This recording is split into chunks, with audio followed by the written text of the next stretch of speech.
been threatened. The letter said it was suspending all November 2025 benefit payments for SNAP for approximately 42 million Americans that rely on them, and that the suspension would continue until sufficient federal funding was provided. Let me be clear. The president has both the funding and the authority to fund SNAP during a shutdown. In fact, every other president in every other shutdown has done so. People going hungry in this instance is a choice that this president has made. So on October 28th, I joined leaders from 24 other states and the District of Columbia in a lawsuit challenging the Trump administration over what I believed was an unlawful decision to terminate SNAP benefits. And Friday of last week, a federal judge agreed with us. They said the president had to either partially or fully fund SNAP for this month and moving forward as long as funds were available. And separately, in a different lawsuit brought by cities, a court said the president needed to fully fund SNAP benefits. But knowing it would still take time for the benefits to roll in, and knowing what the delays were going to be, and being worried that the president would do what he has announced, only partially fund SNAP. I signed an executive order directing $5 million to Feeding Kentucky food banks. Those dollars are going to be used by Feeding Kentucky. They're going to be distributed through the network of 7 regional food banks that work with all the others. Together, these food banks and their nearly 900 local partner agencies, food pantries, soup kitchens, and community programs serve all 120 counties. Only yesterday did our Cabinet for Health and Family Services receive the guidance from the USDA that partial payments will be made, though that came around the same time President Trump posted on Truth Social saying SNAP benefits wouldn't go out. And that's a nice tamed down summary of that post. But today we've received confirmation from the federal government that they will begin processing payments tomorrow. Kentucky is ready, willing, and able to work around the clock as quickly as possible once funding is received. It's important to remember SNAP benefits are typically staggered through the month, and therefore payments will be too. But I can assure you our teams will be working day and night to make it happen. But knowing the benefits aren't there yet, and recognizing the strain on families and on food banks who are stepping up more than usual, I'm taking another step today. I have authorized the Kentucky National Guard, the best guard in the country, to assist in staffing food banks as needed. What this means is that every dollar we're providing to the food banks can go towards purchasing the food, and that we can provide the extra staffing that's needed as they see a surge of families coming in. It'll help ensure Feeding Kentucky and their partner food banks can focus on distributing meals without the hardship of finding additional staff. As the federal shutdown continues, we're also thinking about all the ways that federal workers face hardships, and we're doing what we can to help. One way we're doing this is by urging insurance providers to continue coverage for federal workers so they don't lose that coverage. More than 23,000 Kentucky families are experiencing a loss of income due to the shutdown, something that is no fault of their own. Remember, many have not been paid since mid-October. It's incredibly unfair for them to fear losing coverage on top of concerns about paying rent or groceries or doctor's appointments. In a bulletin we released yesterday, we encouraged insurers to implement the following protective measures for policyholders who are federal employees. Number 1, postpone or withdraw termination of coverage notices that have occurred during the shutdown. Continue that coverage for those federal workers with unpaid premiums for at least another 30 days or 30 days after the shutdown ends. Give our people the time to receive their paychecks and make their payments. Number 2, I'm also asking for federal employees to have more time to make payments on premiums and other charges. Insurers are allowed to extend payment periods for Kentuckians in this type of situation. That way, our federal employees can still get services during the shutdown and have more time to pay. I'm also asking for these companies to allow more time for repairs, giving Kentuckians more time to pay for necessary repairs. So if during a routine home inspection an insurer notes a problem with the roof, the insurer will usually give a time frame that the Kentuckian has to make repairs to that roof. If the repair isn't made within the time frame, the policy's canceled, and that Kentuckian now doesn't have coverage. We know that it's unfair at a time when people aren't receiving a paycheck through no fault of their own to lose coverage for a repair that they don't have the dollars to pay for. So we're asking for those repair times to be extended. Kentuckians with the loss of income due to the shutdown who are threatened with policy cancellations can contact the Department of Insurance for more information. Additionally, the National Flood Insurance Program stopped writing new policies on October 1st due to the shutdown. This could have an impact on prospective homeowners whose mortgage company requires flood insurance to complete their purchase of a new home. To assist these buyers, the Department of Insurance has compiled a list of surplus lines of insurance that offer flood insurance coverage and a list of brokers who sell the insurance. Anybody who needs flood insurance can contact DOI's Consumer Protection Division for additional guidance. We've listed contact information on the screen for those relief programs. So please reach out. Team Kentucky is here to help. Moving on, a lot of people after seeing that plane crash are thinking about safety. We're taking an additional step today to make Kentuckians safer. We have seen 3 straight years of decreases in drug overdose deaths, thank God. Last year, we saw our overdose deaths drop by 30%. We're going to keep protecting the lives of our people. That's why this week, my administration is taking action to classify a dangerous form of kratom as a Schedule I narcotic. This will make the sale, distribution, and possession of this form of kratom illegal. This is a powerful and addictive drug that has no place in Kentucky. Because of this action, law enforcement and regulatory agencies can get this drug out of communities. Earlier this year, I took the same step with a drug called Designer Xanax. Every step we take to help protect the lives of our people and to continue to make progress in our fight of addiction is worth it. For those struggling with addiction, please remember there's help. Please visit findhelpnowky.org. We care about you. We love you. Help is right there. Just have the courage to make that call. All right. Also, this last Saturday, we lost one of Kentucky's great leaders, our first and only female governor of Kentucky, a friend of mine, Governor Martha Lane Collins. She was a powerhouse, transforming our Commonwealth through major accomplishments, like bringing Toyota to our state for its first U.S. site, and still, it's the largest Toyota manufacturing facility in the world.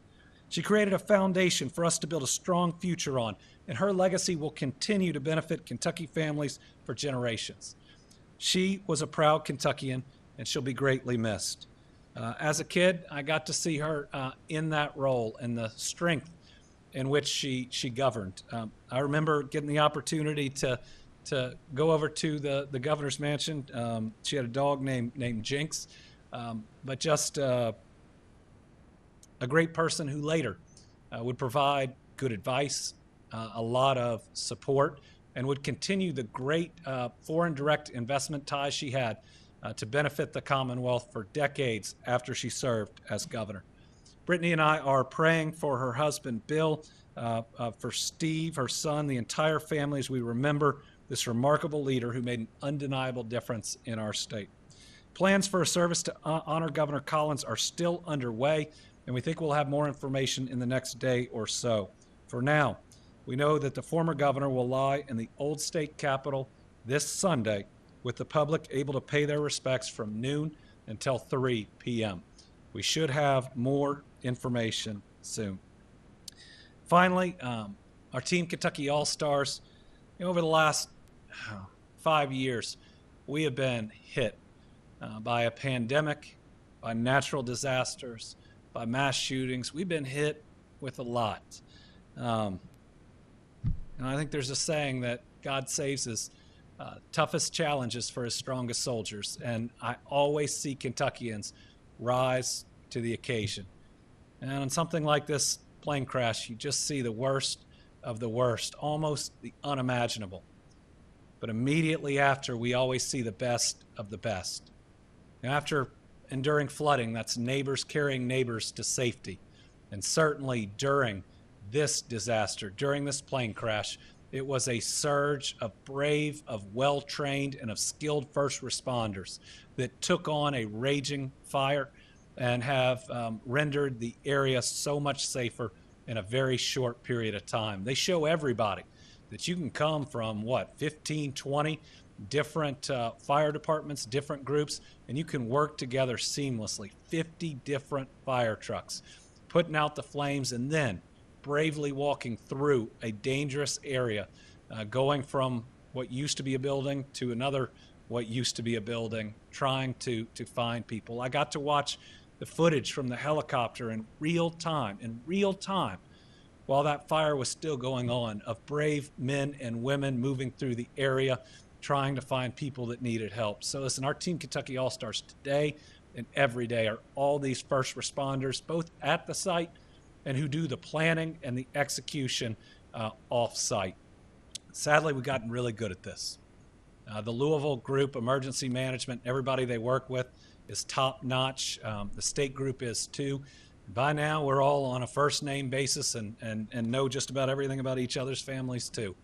I hate that that's the case because it means that we have responded time and time again, but I can tell the people of Kentucky that this group is the very best at what they do, and we are so blessed to have them. So they are today's Team Kentucky All-Stars.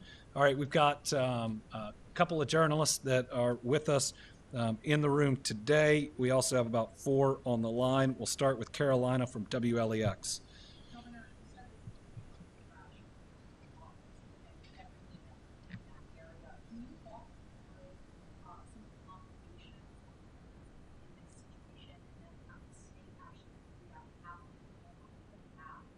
Yeah. So right now, we are tracking 9 fatalities. I do believe that will grow by at least 1. There were 3 crew members, and we don't have confirmation on them, but if we've seen that video, we know we're very worried about each of those. So that would suggest that there are at least 6 individuals, if not 7, outside of the crew that were impacted.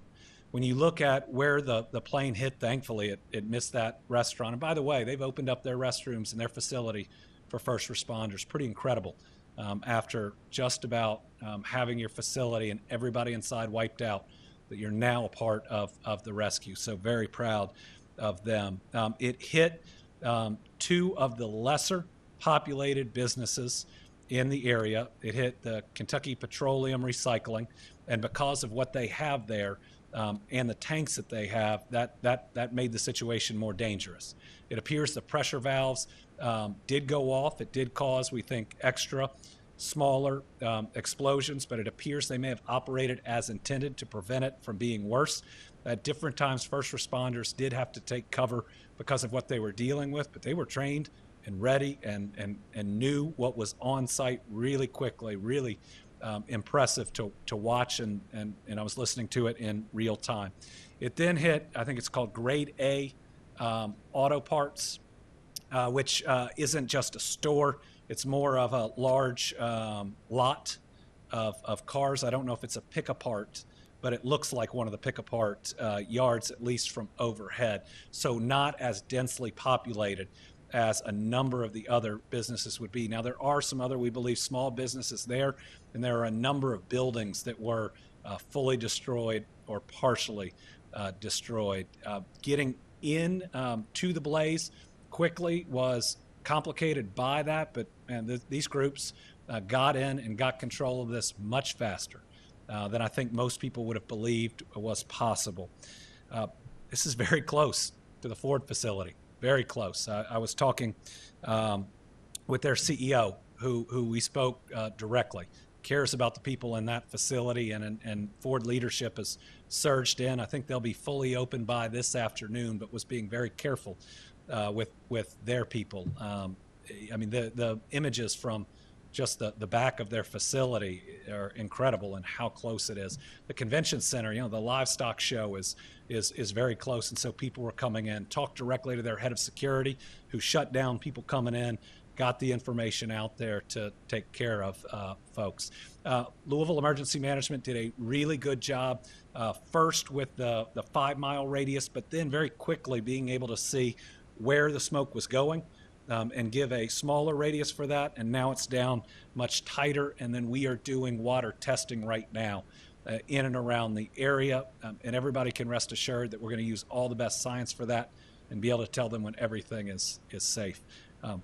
It's hard to lose 9+ people and consider yourself lucky. And I don't think we're lucky, but it could have been much worse. Do we have Lachlan? Nope. Okay. Tom Latek is on the line.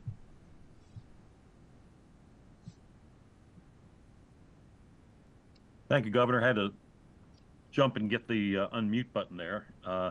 I would like to hear your take on the election results in New York, New Jersey, and Virginia, and what you think that might lead the 2026 midterms to.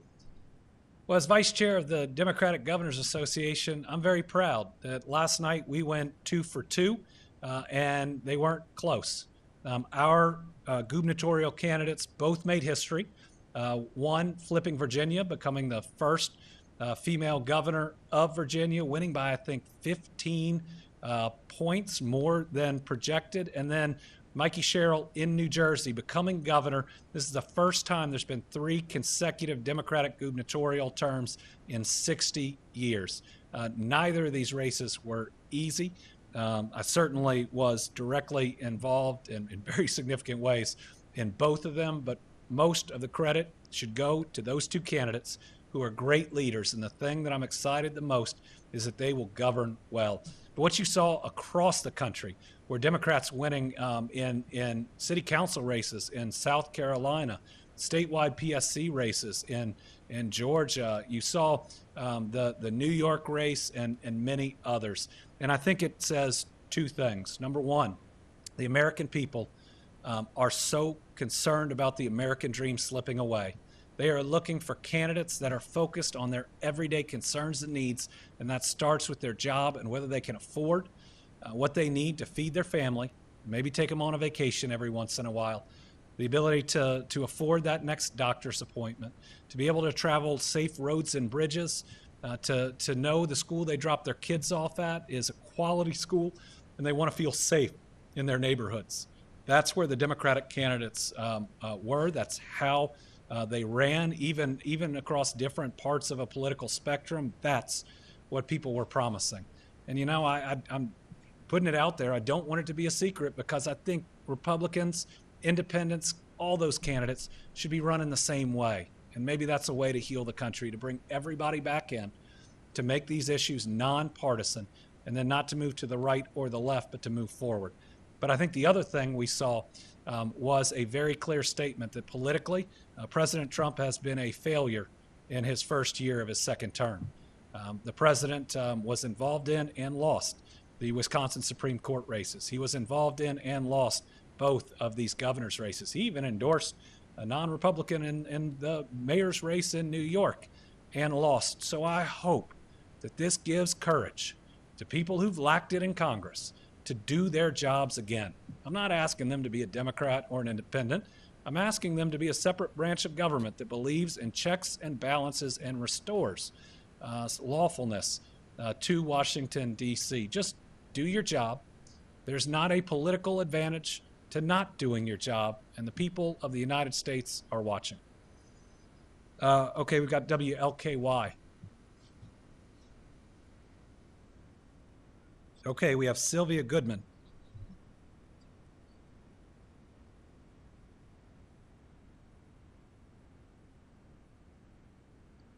All right, we have Liam from the Kentucky Lantern. Hi, Governor. Can you hear me? I can. Great.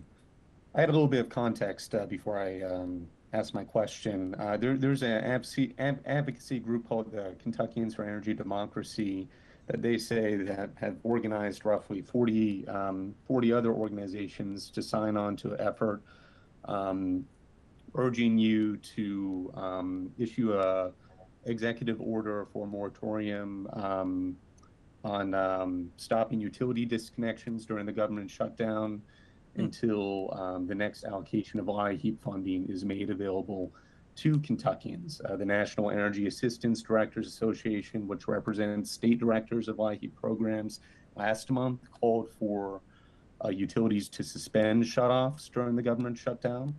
I wanted to ask a little bit of a two-part question.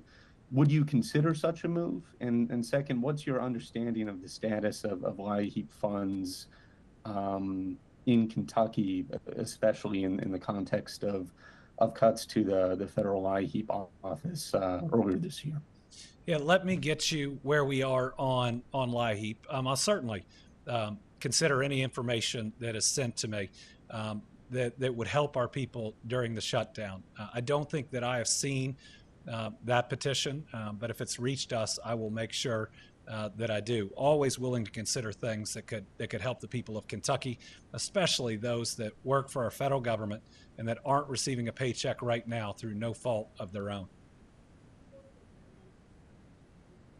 Okay.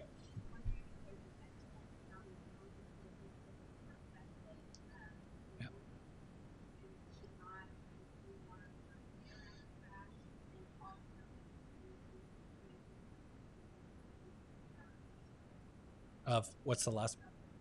Okay. So Sylvia Goodman is asking, do we have an estimate of homes, businesses in the area that are in the radius for water? I believe Louisville Emergency Management is putting out that information directly, both on social media and working to do it directly. Now, this is not a densely populated residential area. It is almost entirely an industrial area that is impacted. At least two businesses have been massively hit, and we'll try to get a number of the others around them. Certainly, we've got enough people on the scene where we ought to be communicating directly to those businesses to make sure that we keep people safe. All right, we'll be back next week with our Team Kentucky update. We'll have all the pieces of good news we were otherwise going to report on this week ready then, and a double dose of good news will be something that we all deserve by that time. Please pray for these families. We've been hit a lot in the Commonwealth, but we are strong. We are also kind. Let's make sure that we give to the fund. Let's make sure we support these families in their time of need. Thank y'all.